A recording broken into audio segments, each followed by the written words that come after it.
Bonjour à toutes et à tous, c'est RK. Aujourd'hui, nous nous retrouvons dans la seconde partie du cours sur la mesure de Lebesgue. Donc aujourd'hui, nous allons nous intéresser aux propriétés fondamentales. Rentrons alors dans le vif du sujet. Donc soit ED, un espace métrique avec E non vide, et soit F, une application de E croix R plus dans R+, telle que pour tout x de E et pour tout xi epsilon i pour i appartenant à grand I appartenant à E croix R plus puissance grand I inclus dans N et la boule centrée en X et de rayon epsilon est incluse dans la réunion pour I appartenant à grand I des boules de centre xi epsilon i implique que f de x epsilon est inférieur ou égal à la somme pour I appartenant à grand I des f de xi epsilon i et f de x0 est égal à 0. Et pour tout xy de E2 et pour tout epsilon strictement positif, f de x epsilon égale f de y epsilon, et pour tout z de E, la limite lorsque R tend vers 0 plus de f de zr est égale à 0. Et soit lambda f étoile, la mesure extérieure de Lebesgue selon f. Démontrons alors que pour toute partie A de E, lambda f étoile de A est égal à l'infimum des lambda f étoile de O, tel que A est inclus dans O, qui appartient à TD, c'est-à-dire la topologie engendrée par la distance D. Donc soit A une partie de E quelconque, et soit epsilon strictement positif quelconque.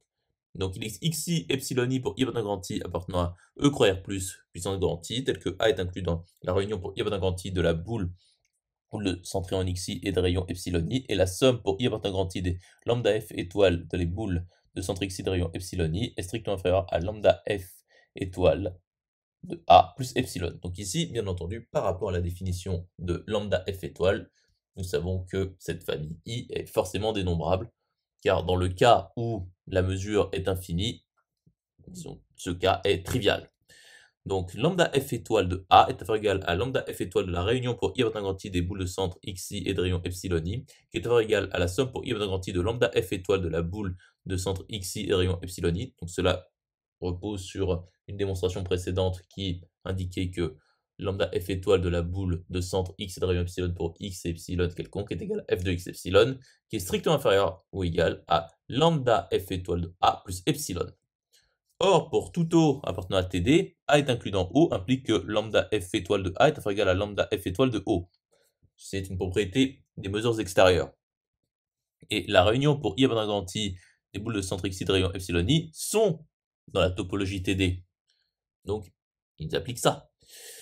Et donc, lambda f étoile de A est inférieur ou égal à lambda f étoile de la réunion pour I appartenant à grand I des boules de centre xi de rayon epsilon i, qui est strictement inférieur à lambda f étoile de A plus epsilon. Donc lambda f étoile de A est bien égal à l'infimum de lambda f étoile de O, tel que A est inclus dans O, qui appartient à TD. Conclusion établie.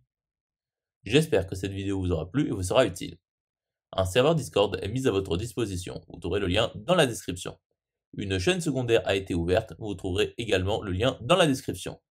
Nous nous retrouvons dans la troisième partie.